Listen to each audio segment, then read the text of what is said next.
Let me start with a peace chant. Om Asato Ma Sadgamaya Tamaso Ma Jyotirgamaya Mrityurma Amritam Gamaya. Om Shanti Shanti Shanti.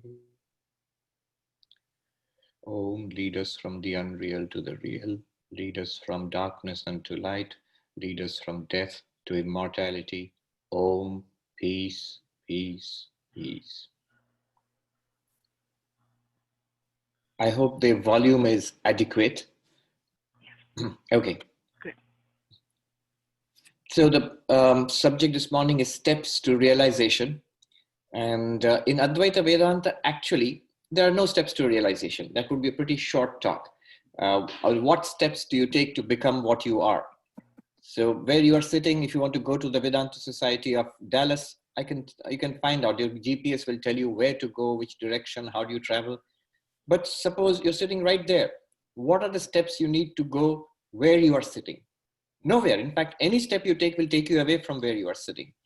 So Advaita Vedanta would say that you are already Brahman. But there itself, we will immediately notice that that may be so, but I don't know it yet. So I've introduced something new there, ignorance, that I do not know what Vedanta is talking about. So now you have ignorance, and the moment we have ignorance in the picture, we need knowledge. So you already have two steps. From ignorance, step one, you go to knowledge. So in fact, that is the crucial stage, the two-step process in Advaita Vedanta, from ignorance to knowledge, basically. Now, of course, practically, spiritual seekers over the centuries and millennia have observed what kind of experiences do sadhakas, spiritual seekers, have on the path of non-duality also. And so they have systematized it into certain steps. I'll give you two such models. One is the well-known one, which is called Sapta Bhumi, 7 levels. Bhumi simply means land. So 7 levels or 7 lands of spiritual progress in the path of non-duality. And confusingly, it is called Sapta Bhumi of Yoga. But here yoga means Jnana Yoga, Advaita Vedanta. But before I do that, let me give you another model, which also has 7 stages. And I like that one better, though that's not so well known. So I'll share with you these two models. The second one, which I'm going to share first, begins with a story. So I guess that's part of the attraction. It's a well-known story, but often it is not analyzed in this way. So I'll tell you the story first and how it is used in enlightenment, and then see the 7 stages. So the story goes like this. It's very well known that the 10 friends who went out on a journey, and then they're going on a long journey, they're walking, they come across a river. They walk across, I suppose it was the shallow river, so they walk across the river. And then when they cross over to the other side, they are struck by a sudden apprehension. Did all of us cross, or did somebody drown? And they thought, let's count. There are 10 of us, so maybe we'll find out if the 10 are still there. And you know how the story goes. One of them starts counting. 1, 2, 3, 4, 5, 6, 7, 8, 9. Just a minute, that can't be right. 1, 2, 3, 4, 5, 6, 7, 8, 9. Oh my God, the 10th person is drowned. The 10th person is dead. Obviously, he was counting the other 9 and not counting himself. And he started weeping and wailing. And another said that, no, you're not counting it right. Let me count. And he counts and he finds 9 people. All of them, they make the same mistake. They find 9 people because they're obviously not counting themselves. And they're sitting and weeping and wailing for the 10th person who was obviously drowned, the poor man drowned while we are crossing the river. And a passerby who looks at these people sitting and weeping asks them, my friends, what's wrong? Why are you crying? Oh, sir, what a tragedy. There were 10 of us. We started out on a journey, and Now, there are only 9 of us. Our friend, the 10th man, has drowned. And this passerby must have counted them immediately. And he said, why do you think the 10th person is drowned? Because we are 9. How do you know that? We counted. Then this passerby says, see, he's like the guru. He says, don't weep. Don't be unhappy. I can assure you that the 10th person is there. Where? I'll show you. But be assured that the 10th person is there. Notice at this point, it's the stage of belief or faith that, okay, he's telling us, maybe it's there. We just need to calm down and humor me, count. And they said, we have already counted. And this passerby said, count again, just humor me. So one of them stands up and starts counting. 1, 2, 3, 4, 5, 6, 7, 8, 9. And you have to look at me now in the picture to make this work. 1, 2, 3, 4, 5, 6, 7, 8, 9. And the passerby catches hold of his hand and turns it towards himself, and thou art the 10th. In Sanskrit, Dashamastvamasi, thou art the 10th. And this man goes, wow, I am the 10th. Let me see. 1, 2, 3, 4, 5, 6, 7, 8, 9. And I am the 10th. The 10th man has been found. And the others say, let me try. And they try also. 1, 2, 3, 4, 5, 6, 7, 8, 9, and 10th. Wonderful. The 10th man has been found. So they stop crying and they are very happy. They found their friend. Now we may find that funny, but according to Vedanta, this is exactly what we are doing. The mistake we are committing and the way out of that error is exactly that. How does this work in Vedanta? Notice he counted the 9 persons and he did not find the 10th one. Why did he not find the 10th one? The answer would be because he didn't count himself. But Vedanta asks, why did he not count himself? And there's a very good reason why he did not count himself. Because where did he find the other 9 people? Where did he find them? He found them outside, objects. 1, 2, 3, 4, 5, 6, 7, 8, 9 are objects. And he expected the 10th man to be in the same line standing and to be counted as a 10th. But the 10th man is not an object. The 10th man is the counter himself, is the subject. An entirely different thing, vastly different from objects. That is our problem.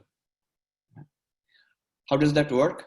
So, applied in any of the Vedanta techniques, all of the Vedanta techniques rotate, they revolve on this secret. It's simple. It's devastatingly simple.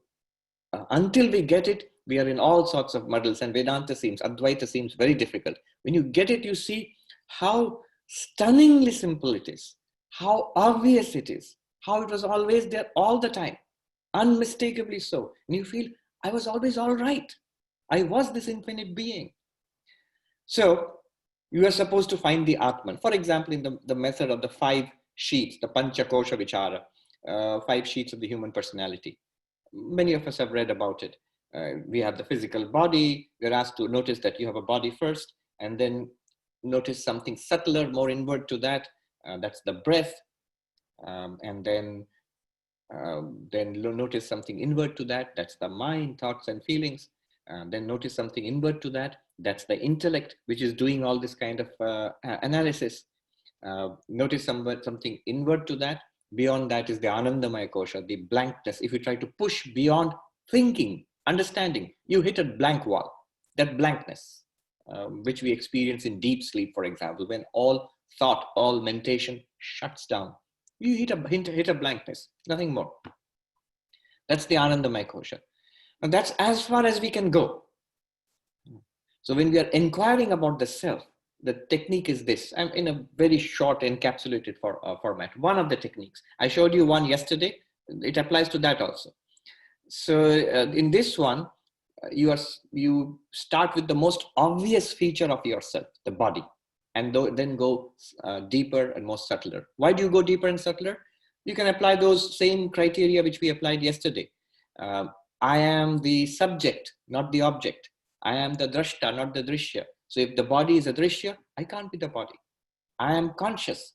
The body is unconscious. So this unconscious body, I can't be it because I obviously feel conscious. I am aware. I am the unchanging. The body is continuously changing. For these reasons, body, I am not. Then what's subtler? What's more inwards? What's closer to me? The breath, the prana, the pranamaya. For the same reasons, it's also changing. It's also an object. It's also insentient, not aware. I am aware of it. The breath is not aware of me. So I can't be it. And go inwards to the mind, same criteria. Go inwards to the intellect, same criteria. Go inwards to the blankness. And then you find nothing. And you come to the conclusion, where is this self you're talking about? Where is this Atman? Where is this witness you're talking about? At that point, at the point of that blankness, when you look back upon the entire journey, from the physical body to the vital body, to the mental body, to the intellect, to the blankness, from the Annamaya Kosha, Pranamaya Kosha, Manomaya Kosha, Vijnanamaya Kosha to the Anandamaya Kosha.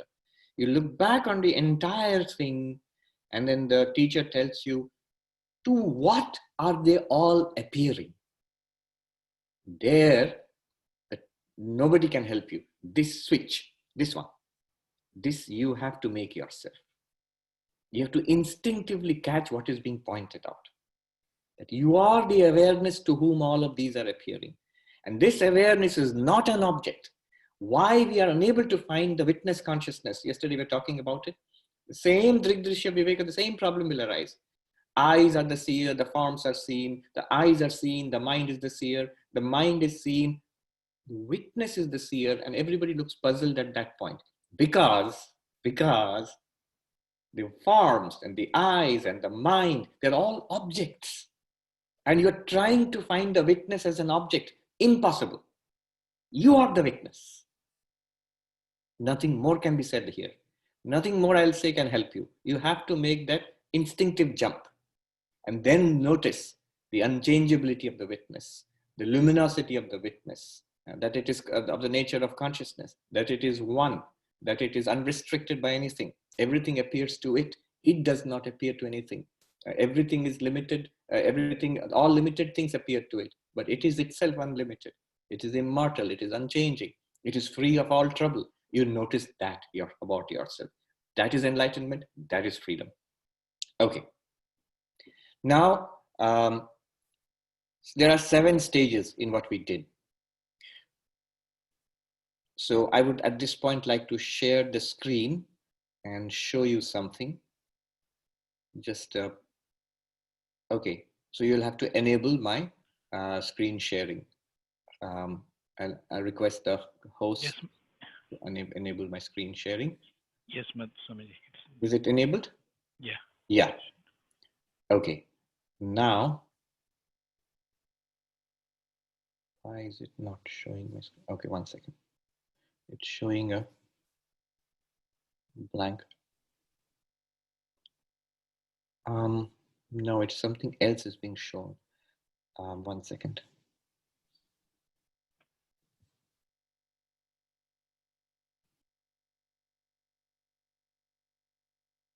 What are you seeing right now? You're not seeing anything. I can't show my screen, unfortunately. Let me see if I can show my screen. 1 second. Yes, I can show it. Thank you. So here we are. You can see the 10th man parable. I just put the 7 stages out there. I'm not putting the Sanskrit terms. If those were interested, my source here is the Panchadashi, this text. The Panchadashi, a very nice English translation by Swami Sarpriyananda ji. So in the 7th chapter, verses 29 to 47, in details, these 7 stages are analyzed. 7 steps to enlightenment. Quickly then, what are the steps? First is ignorance. The Sanskrit term for that would be ajnana. We are just in a state of ignorance. We don't know about Vedanta. So just imagine the person, the person who was counting. After they've crossed the river, they have a doubt. So at that point, the person is in total ignorance about what the 10th man could be. And the second thing that happens is that there is a veiling. The person comes to the conclusion, 10th man is dead. The existence, 10th man does not exist. The 10th man is dead. After counting the 9, clearly the 10th man is dead. Then the next thing that happens is, there's no good English term for that, vikshepa. which is samsara basically. Sorrow comes. Oh, our poor friend. You jump to conclusions. He drowned while we are crossed. That seems to be an obvious conclusion. And now we are full of sorrow. And then the passerby comes and assures them that the 10th man is there. They still don't know. Where is the 10th man? They have no idea. But they are assured by the passerby that the 10th man exists, is still alive. So that's called paroksha jnana, indirect knowledge in Sanskrit. Indirect knowledge means I've heard about it, I sort of believe it, but I don't see it yet. It's not clear to me what is meant. But you are a trustworthy person, you seem to be a wise person, so I believe you that the 10th man is still alive. And then you're asked to count 1, 2, 3, 4, 5, 6, 7, 8, 9, and the passerby turns the hand around. Thou art the 10th. Now this man gets it. Oh, I see. I am the 10th. Therefore, the 10th man is alive. So suffering is over. There's no need to cry. The suffering is gone. And having found the 10th man, they rejoice, attainment of bliss. So in Sanskrit, these terms are called one after another. First one is ignorance, is ajnanam. Second one, veiling, is avaranam.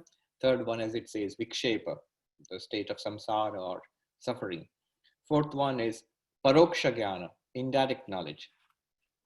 Fifth one is aparoksha jnana, enlightenment, direct knowledge. Aparoksha jnana is direct knowledge, enlightenment. Sixth one is called dukkha nivritti, or in the Panchadashi terms, dukkha moksha, he says, freedom from suffering.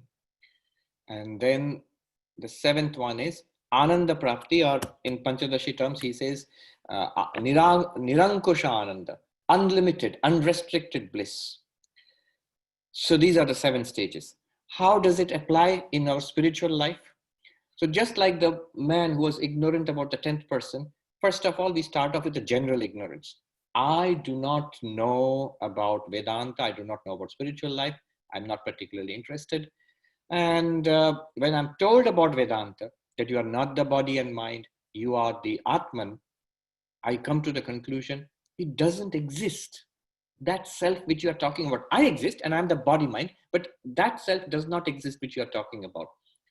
Existence, consciousness, bliss, or the witness consciousness, that's not there. I don't find it. Where? It's not in my experience. Then the third stage comes. Because I do not know that I'm the witness consciousness, and I immediately become identified with the physical body mind.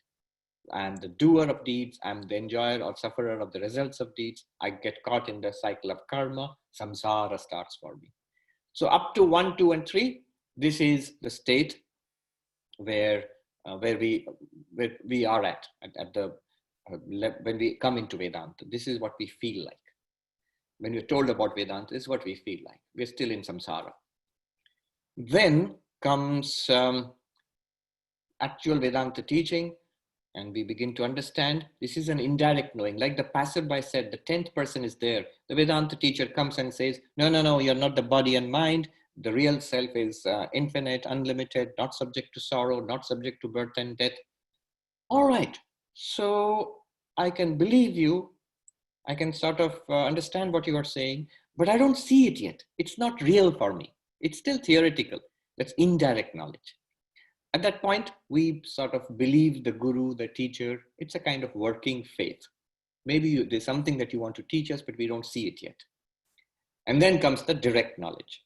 So the way I showed you that these are objects, the physical body, vital body, mental body, intellect, the Anandamaya, and then the turning, that thou art, or the Drigdrishya Viveka. All of the Vedantic methods, they are all apply this, or the waking, dreaming, deep sleep of Mandukya. Waking I know, dreaming I know, deep sleep I know, and Vedanta says, who knows? Waking, dreaming, deep sleep, I find it, but then where is this Turiya, the 4th one you're talking about? I don't find it. They say, who finds those 3? You'll find the Turiya. Turiya is hidden there. That's what you are. So all of the Vedantic methods, they show this and you realize, I am Brahman. Direct knowledge. That's wonderful. I am Brahman. Immediately all suffering is overcome. You realize I don't have to suffer. Yes, the body will have disease and death, old age and death. I am not the body. And the body is not even real. It's an appearance. It's the dream of consciousness. I am that consciousness which is not subject to birth, not subject to old age, not subject to death. And therefore, there is unlimited bliss. This unlimited nature of consciousness, of existence consciousness, is itself bliss. So this is the attainment of bliss, Ananda Prakti. Care of Panchadashi, chapter 7, verses 29 to 47. So that's one way of looking at it. The more common way, if you ask a non-dualist about steps to realization, will be this one. 7 steps. So these are from the Varaha Upanishad, chapter 4. I'm sure these are actually, they were made popular by the Yoga Vashishta. Sri Ramakrishna has also referred to Sapta Bhumi, the Yoga Bhumis, the Bhumis of Jnana. So these are traditionally the 7 steps. You can relate them to the 7 steps I mentioned, but not quite exactly. I'll quickly run through those 7 steps and then we'll stop and discuss it. What are those 7 steps? I wrote it down because the Sanskrit words are a little difficult and uncommon. The first step is Shubhecha. So Shubhecha means good intention. That's a straightforward translation. Good intention means, here I am in samsara, and why should I suffer like this? Vedanta tells me that I need not suffer, that my real nature is beyond suffering. Let me try it out. Let me sign up for the online workshop, Yoga Vedanta workshop. That is Shubhecha. So you sign up. That's the first step. The second step is Vicharana. Literally, it means inquiry. And inquiry means self-inquiry, inquiry into oneself. And this step includes Shravana, Manana, Nididhyasana. So we study the texts, we reason about it, and we try to assimilate the texts, the knowledge through meditation. As I said earlier, the 3 simple questions are, do I know the text? Do I know the teaching? Step 1, that is hearing. Do I get it? Then you have completed step 2, that is reasoning. And then, is it real for me? That's step 3. So these 3 keep going on, and that's the whole, all of that, what most of us are doing is that second step. As we do that and we live a moral, ethical life, minimize our desires. So Tanu Manasa, the third step is the mind gets purified. Literally, Tanu Manasa means thinning of the mind, attenuation of the mind. So the mind, the vasanas of the mind are cleared up. There are purificatory actions like karma yoga. Devotion to God is very helpful at this stage. Yogic meditation is very helpful at this stage. So all of them, they contribute to the purification of the mind. Basically, what happens at this stage is the 4 qualities necessary for enlightenment, they are strengthened. They're already there. In the second stage, it's already, the first stage itself, it's already there. What are the 4 qualities? I'll just mention them now because I'm going to talk about them in the next session in detail. Viveka, and a discernment of the eternal from the non-eternal. That there is an ultimate reality which Vedanta is speaking about, and everything else is transitory, transient, changing, momentary. So the distinction between eternal and non-eternal. Brahman is eternal, samsara is non-eternal. Second, Vairagya, a dispassion for the non-eternal. I'll just run through the list. And then there is Shat Sampatti, the 6 disciplines. Shama, tranquility of mind. Dhamma, control of the sense organs. Uparati, a withdrawal from too much engagement with worldliness. And then Samadhana, focus on Vedanta, to settle down and focus on Vedanta. Titiksha, a mental toughness, a spiritual toughness. No matter what the world throws at me, coronavirus or whatever it is, no matter what my body throws at me, illness, whatever, even my mind, I will not get upset. I will focus, I'll be spiritually tough. I will focus on my spiritual practice. I will not abandon my spiritual practices, no matter what the world does to me. That is titiksha, a spiritual fortitude or toughness. And then Shraddha, a working faith, that there is something to this, very valuable. So that much faith is there. I will pursue this till the end. And then finally, mumukshutvam, an intense desire to be free, an intense inquiry, a desire to be free of bondage. So those are the 4 disciplines which are necessary, and they result in a purified mind. They're already there from the first step. We already have it to some extent, but these are at an excellent level by the time we reach the 3rd state. Then what happens? Enlightenment happens. 4th, sattvapatti. Sattva means the reality. Apatti, sattvapatti, you have a grasp on the reality, or the reality dawns upon me. I am Brahman. This is enlightenment. I am the witness consciousness. The 10th man am I. And this is clear. At this stage, one is called Brahmavit, the knower of Brahman. You're already enlightened. The next 3, 5, 6, and 7 are not that you get more and more enlightened. This is it. What you have realized is final here. But these are greater and greater levels of meditative absorption in Brahman. So we realize, we see in the life of Sri Ramakrishna and Swami Vivekananda, when Swami Vivekananda has the Nirvikalpa Samadhi for the first time, Sri Ramakrishna asks him, what do you want now? And Swami Vivekananda says, I just want to stay like that. Of course, you remember Sri Ramakrishna scolded him and said, I thought you were bigger than this. I thought you'll be like a great banyan tree under whose shade the Scotch travelers of this world will find shade, they'll find refuge. And here you are thinking only about your moksha, fie on you. So thank God he scolded him. That's why we are all here today, all the Vedanta societies and all the transmission of our Eastern wisdom to the West and so on and so forth. But that is the level of enlightenment. And at that level, the seeker wants to remain absorbed. It's not a small thing. It's actually, classical Advaita Vedanta would say that the seeker will try to remain absorbed in what he or she has realized. That's what Narendranath wanted. So those are the 3 levels of absorption, but all of them are enlightened. If anybody reaches step 4, the person, liberation is guaranteed.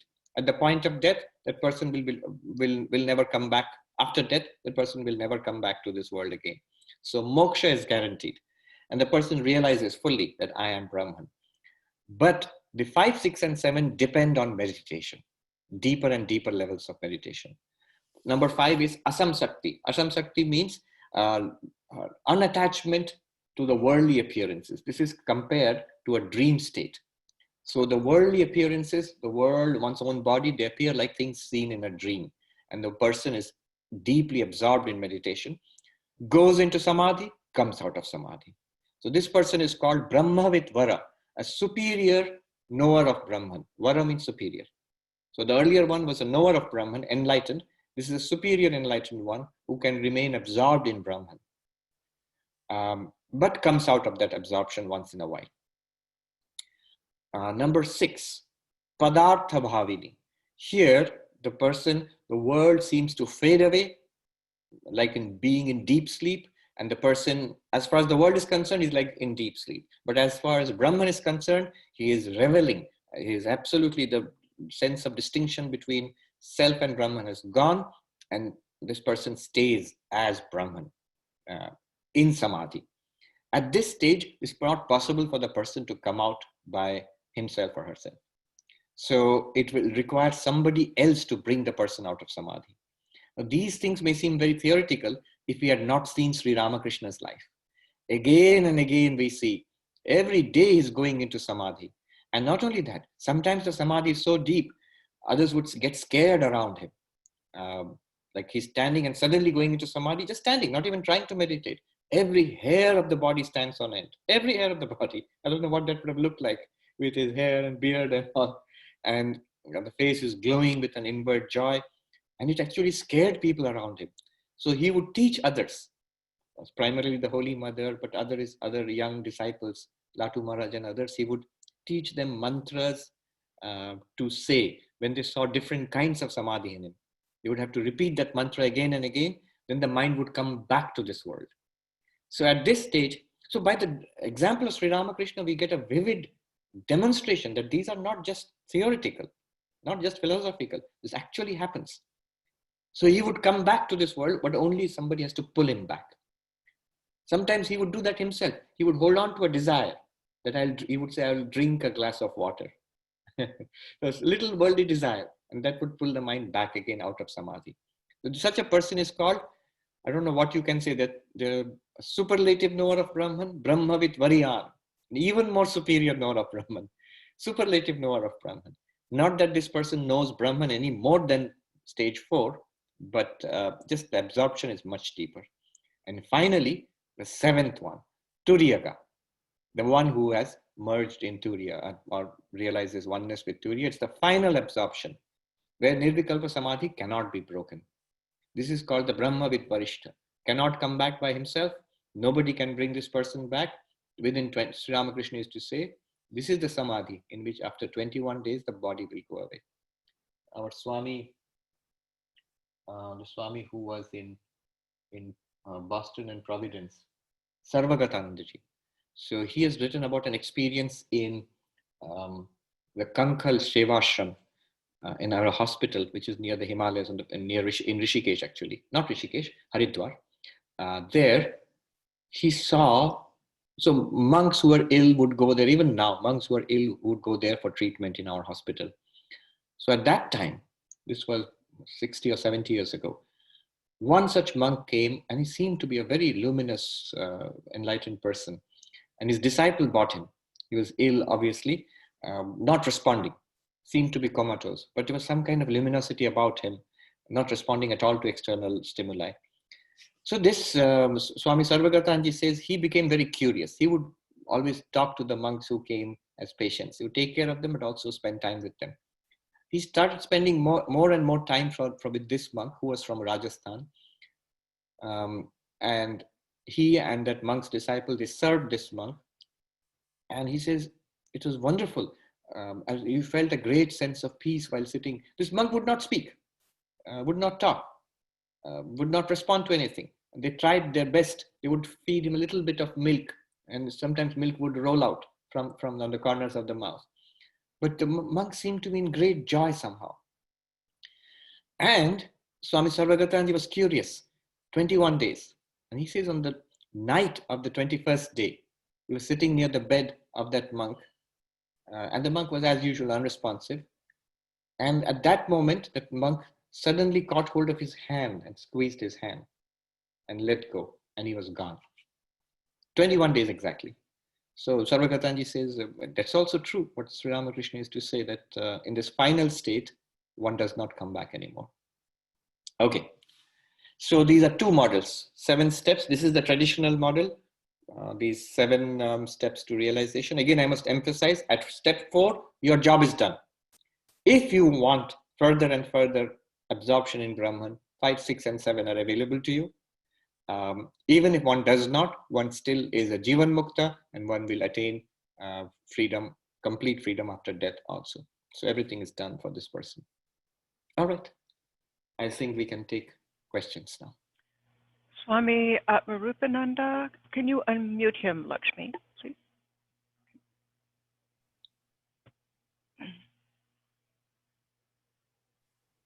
Is he there? I don't see yes. him. He's there. Now you hear me, huh? Yes. Yes. Oh, okay. And actually, I was so absorbed in what you were saying that I forgot to think of a question. So I will pass it on to others. Okay. The first question that comes up is the insight in Advaita Vedanta state equal to samadhi? No, samadhi is a state of the mind. Samadhi is a state of the mind. It's the deepest absorption which you get when you practice yoga. Swami explained in the morning about the 8 limbs of yoga. The final limb, the 8th limb, is called Sampragyata Samadhi. And when one practices Sampragyata Samadhi, all of the 8, they are all used to ultimately reach Asampragyata Samadhi, which is the ultimate goal in yoga. So that's a practiced state of the mind. The insight in Advaita Vedanta, I'm speaking from an Advaitic perspective. The insight in Advaita Vedanta can throw the mind into samadhi. One can study and think about it and try that 10th man thing. The moment you realize it, it's quite possible a trained and pure mind will go into samadhi after that. It's such an extraordinary breakthrough. the mind tends to be completely absorbed in that. So one can attain samadhi through a process of inquiry, or the other way around, to a process of deepening the calmness of the mind. That would be the yogic approach. When the mind is absolutely calm, that calm lake, Swami Vivekananda says one can see through to the bottom of the lake. The witness consciousness shines in its separate glory. That would be an insight born of samadhi. All right. So insight can lead you into samadhi, or insight can be a result of samadhi. But in samadhi itself, insight is not possible, because the insight itself depends upon inquiry. And you can't inquire if the mind is shut down. So inquiry can lead into samadhi, or samadhi can result into the insight. That's there. One more thing, just one thing, is that there's something called Sahaja samadhi. So whether with eyes closed or with eyes open, you are always, you know that you are Brahman. It is always there. Or as somebody put it nicely, never not there. You're not always thinking I'm Brahman, but the moment you need it, it's always available. So that is called Sahaja samadhi. Sri Ramakrishna used to say, is there God only when I close my eyes? Is God not there when I open my eyes? What kind of God would that be? So with eyes closed in samadhi, with eyes open, experiencing the world, the same reality is seen. Next question. What is the non-dualistic view of devotion? Good. It's a good thing. No, it's a very vast subject. I will just narrate an anecdote to you and I'll stop there. A very well-known monk, long before my time, who lived in Mathura and Vrindavan, who was known as Oriya Baba in those days. So many monks, they still remember him. I have only seen his ashram. Only a few people are left in his ashram now. He was apparently a Jivan Mukta and an enlightened being. So somebody asked him, they all knew he was a strict non-dualist, a very staunch non-dualist. So somebody asked him this question: which is greater, devotion or knowledge? So is dualistic devotion greater or non-dualistic knowledge? He immediately said, devotion is greater. And then they were surprised. And then they said, but what about knowledge? He said, oh, knowledge. In knowledge, there is no greater or lesser. In Hindi, they asked him, "Kaun badi hai, bhakti ya gyan?" He immediately said, "Bhakti badi hai." They were said. Then people asked, "What about jnana? What about knowledge?" They said, "Oh, jnana mein bada chota nahi hota hai." That's it? Okay, I can offer one more insight. What is a practical insight? What is the utility of devotion and the non-dual path? What is this is a very serious point. What is the utility of devotion or non-dual path? This is at the beginning and for a long time. Non-duality, Vedanta, inquiry is an intellectual effort. We study, we think, we try to understand, we try to stabilize our understanding. But the problem is the vasanas, the desires of the world, they do not operate at the level of the intellect. They operate at the level of the heart. And we say it's what the heart wants. In Bengali also they say pran, pran chai. So it's at the level of the prana of the heart that desires, worldly desires are there. So it's quite possible for an intellectual grasp of Advaita to exist with a level of worldliness and impurity of the mind. It's quite possible. And that does not help. It may lead to, you can be a professor and write articles, or you can be a pandit and teach students, but it still does not lead to enlightenment. It still does not lead to removal of sorrow. It does not lead. So such a jnani, such a person who has got this kind of knowledge and yet has an unpurified mind, one sadhu said, Rota hua jnani, a jnani who's weeping, is a most unattractive sight. Weeping means could be weeping, could be grumbling, could be angry. We knew a great teacher of Advaita Vedanta. Swami also would know. I will not take his name, but he was really a great teacher. And he taught brahmacharis in the training center.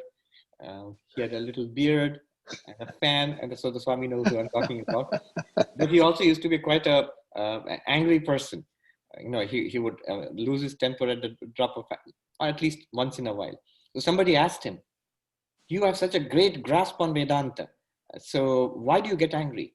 And the Vedantic answer which he gave is quite all right. He said, oh, I know I'm the witness consciousness. In the mind, there is anger. It has nothing to do with me. Well, that's fine. But from the outside, it's not a very attractive sight. If you find this great Swami yelling and losing his temper. Yes, maybe he's right. He is the witness of the anger in the mind also. So what is the solution? Solution is bhakti, devotion to God. The same desire which says, I want the world, pleasure, money, achievement, name and fame, prestige. I want.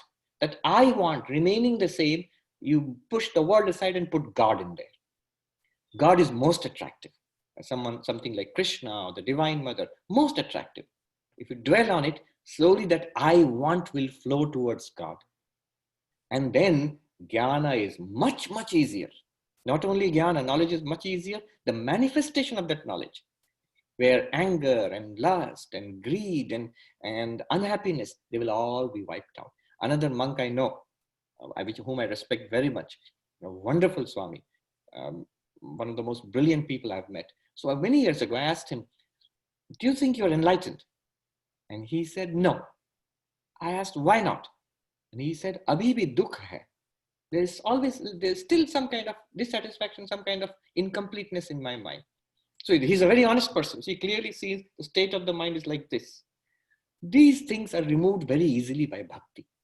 So bhakti is highly recommended for jnanis. And if you see the lives of actual jnanis, Ramana Maharshi or Vivekananda and others, they have a lot of bhakti. Ramana Maharshi had tremendous bhakti for Shiva in the form of Arunachala. So they're predominantly knowledge, but also bhakti is there all the time. Swami, once Swami Sheshananda, disciple of Holy Mother, was asked, what is Sabikalpa Samadhi for the Advaitin? What is that experience? And his reply was the Guru. Can you comment on that? Oh, I won't comment on that, but that's very wonderful. I'll just say the Guru is very important in Advaita Vedanta, seems to take the place of God. What God has in dualistic approaches, devotional approaches, the Guru seems to take the position, because one can understand this because it's a knowledge system. So in a knowledge system, the teacher becomes very important. And devotion to the teacher is very important, because you realize later on, a lot of self-effort is no longer necessary. Just by devotion to the teachers, the teachings become embedded so deeply in your mind, it seems true. What the teacher says, it seems true. And it's much easier to follow and believe and reorient your worldview when you hear it from a teacher on whom you have tremendous devotion, tremendous respect. And so the teachings become much more powerful and effective. Yeah. Can you speak a little bit about who that Guru is, the physical Guru or Satchidananda Guru? How would one Guru is interpret always that? Satchidananda Guru, but comes to the physical Guru. So Sri Ramakrishna gave the example of old colonial architecture, where there are these gargoyles through which the water collected on the roof after rainfall, it falls. So there are different gargoyles. Not in Manhattan so much, but and the water flows out through that. So it seems like different mouths through which the water is flowing, but it all comes from the same source, the roof where the water has collected. So the gurus, the knowledge comes from God. Guru is an expression of the anugraha shakti of God. So God has many powers, and one of the powers is the power of grace. We want liberation. We want illumination, self-realization, and God makes it possible. On our own, it might be impossible, given the conditioning of our mind and the load of karma we have from many lifetimes. We have no realization how much bound we are. So that help God can give us by just an act of grace can liberate us from lifetimes of self-effort. So anugraha shakti, it functions in two ways. For the devotee, that grace of God, what happens is there is vyakulta. Sri Ramakrishna uses the word vyakulata. Vyakulata means a restlessness, a divine discontent. God exists. I must see God. Like perfectly demonstrated by Sri Ramakrishna when he wanted to see the Mother Kali. So how he wept and cried and one-pointed focus. I have to see God. So that vyakulata, and that culminates in bhakti, the vision of God, and a abiding, deepening, ever more rich and intense love of God, ever increasing love of God. So that's the culmination. All of it comes through the grace of God. In the case of the jnani, the one on the path of non-dual knowledge, that same grace of God arises jigyasa. Jigyasa means inquiry. Who am I? I must know. Not out of curiosity. It's a life and death question for me. I must find out, who is this Vedanta true? What, if this is true, what can be more important than this in life? This is the only thing that I must find out. That jigyasa, that then brings about the development of the 4 qualities which are essential for non-dual Vedanta, which I'll talk about in the next session. And by pursuit of inquiry, jigyasa leads to inquiry. Jigyasa literally means inquiry. Pursuit of inquiry culminates in Brahma Jnana. I am Brahman, that knowledge. And the person becomes a Jivan Mukta. All of it comes from grace, and that grace is channeled through the Guru. One last question, Swami. I'm combining 2 questioners. It has to do with the purification of the mind. The first question, does that purification happen as a byproduct of self-inquiry? The second questioner asks, to clean karma, should we suppress feelings or release feelings? The purification does not really happen through self-inquiry. It can. It's a good question. The purification happens through the practice of karma yoga, bhakti yoga, and raja yoga. From a traditional Advaitic perspective, all the other yogas are subordinated to jnana yoga. Jnana yoga is your study and reflection and Vedantic meditation, Shravana, Manana, Nididhyasana. But that has to be preceded by and supported by a foundation of karma yoga, unselfish action, a foundation of bhakti, devotion to God, and a foundation of meditation. They don't generally use the word Raja Yoga, they say Upasana. So karma and Upasana, look at the structure of the Vedas. The structure of the Vedas. There is karma, ritual. There is Upasana, meditation. And then there is knowledge, jnana. So you can fit in karma yoga at that level. Karma is transformed into karma yoga. At the level of Upasana, Upasana has connotations of both meditation and devotion. Upasana is worship. So it has connotations of meditation and devotion. And then jnana. Upanishads are final, they give you the knowledge of the non-dual reality. So the purification takes place before. It presupposes a certain level of purification. Now, can self-inquiry purify you? This is interesting that the person has asked this. This is a niche question. Why I'm saying a niche question is, there are monks in the Uttarakhand, in a traditional monastic structure. You become a monk and you're supposed to have a purified mind. I'm sure 9/10 of monks who come, they are not at that level of purification. So further purification is necessary. That's why Swami Vivekananda made it mandatory, karma yoga, for all monks. Even if you take the classical Advaita paradigm, karma yoga is necessary. But the traditional Shankarite monk in the Himalayas does not have the option of karma yoga. You're supposed to give it up. Does not have the option of upasana also. You're supposed to give it up. You're supposed to stay only with self-inquiry. Shravana, Manana, Nididhyasana. So they have evolved a doctrine that Shravana, Manana, Nididhyasana itself will work like karma yoga. You daily do it, day after day, month after month, year after year. That itself will purify the mind. But the problem there is, it's like using a scalpel where a shovel is necessary. The scalpel will do the work, but you'll damage the scalpel and it'll take a long and dirty process of trying to clean up the mess. Shovel is karma yoga. And again, this is from a classical yoga paradigm, a classical Advaita Vedanta paradigm. Do we have time for 2 or 3 minutes? There's a question which came by email. I wanted to respond to that. Go ahead, Swami. Yeah. Okay. The question was, let me read it out. I'll give a very quick response. Mataji forwarded the question to me. It's a good question, though not directly relevant to what we are doing.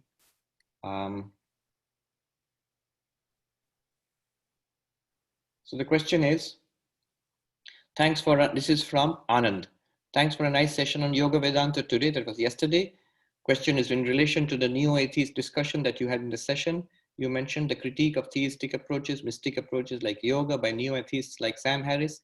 I believe your implication is that Advaita Vedanta may stand the logic or critique of the neo-atheists. This particular topic has come up in Swami Medhananda's class, which I'm taking to the San Diego monastery. I believe Swami Medhananda, it is Ayan Maharaj, mentioned that in his opinion, Advaita Vedanta also may not actually be able to stand the critique of the new atheists. I believe the argument he gave was that ultimately even Shankara Advaita uses Upanishads as the basis for its arguments against the new atheists, and throwing a book at the new atheists does not really satisfy them. It would be almost like throwing the Bible in front of them. These were his words, I believe. So my question is this. So in an argument against the new atheists versus Shankara Advaita, would we have to rely on the Upanishads for support of Shankara Advaita Vedanta? Or is its arguments against new atheists can be held on purely on a logical basis without support of the Upanishads? Okay, I think you get the thrust, the brunt of the arguments. So someone like Sam Harris and Daniel Dennett or Richard Dawkins, Christopher Hitchens, would Shankara Advaita stand its ground, or would you have to refer to the Upanishads? So what is said here, I disagree. I completely disagree. This is not what Shankara Advaita would do. Remember, Shankara Advaita has faced, they have never faced Sam Harris. That was a long time ago. But they did face the Buddhists. They did face materialists. They faced Jainas who did not believe in the Upanishads. And if you look at the arguments against the Buddhists, they are based on reason and experience. They do not throw the Upanishads at the Buddhists. It would make no sense. So that's one. Shankara Advaita today, see, I know where this thing comes from. Medhananji is a very good scholar. So when you study the Brahma Sutras, you see Shankara again and again quoting the Upanishads to settle a point. So if you do that with Sam Harris, of course it won't cut any ice. It won't it won't find traction. But there Shankara is doing it because he's talking to either other Vedantins or other schools of Hindu philosophy which accept the Upanishads as proof. So when he wants to cut down Sankhya in the Brahma Sutras, Shankara will say that, look, your position does not agree with such and such Upanishad. But you cannot do that with Sam Harris. You cannot do that with the Buddhists also. You cannot do that with the materialists also. There Shankara goes entirely on reason, not just logic. See, there's a very subtle thing here. He says, can you use logic without support of the Upanishad? No. Upanishads are not used like the Bible. Upanishads are not used in the sense of, here is something true and you must believe. Upanishads are used more like, say, a textbook of physics or mathematics. So, do you learn physics or mathematics only by reasoning it out yourself and without the help of the textbook? No, that would be foolish. You take the help of the textbook and then struggle with the material and try to understand it. In the meantime, you have a working faith that the textbook is not fake news, that what they're saying is genuine. Only I don't get it now. Let me try to get it. Okay, one more point. Come to the new atheists themselves. Sam Harris, his book, Waking Up, no friend of religion. If you read that book, he says, we are forced to admit in the case of at least two traditions, the Tibetan Buddhist tradition and the Hindu Advaita Vedanta tradition. He says we are forced to admit that there is a core of truth which no rational person can dispute. Sam Harris is saying this. It's literally in his book. He says, I'm sure the other new atheists will be mad at me for saying this, but in my own experience and understanding, I find this. He says there are many theological aspects of Vedanta which I don't, and Buddhism, which I don't buy.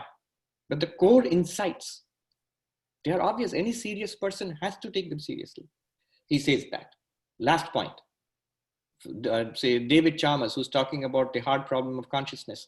So we had a colloquium in the NYU, which is one of the top philosophy departments in the Western world.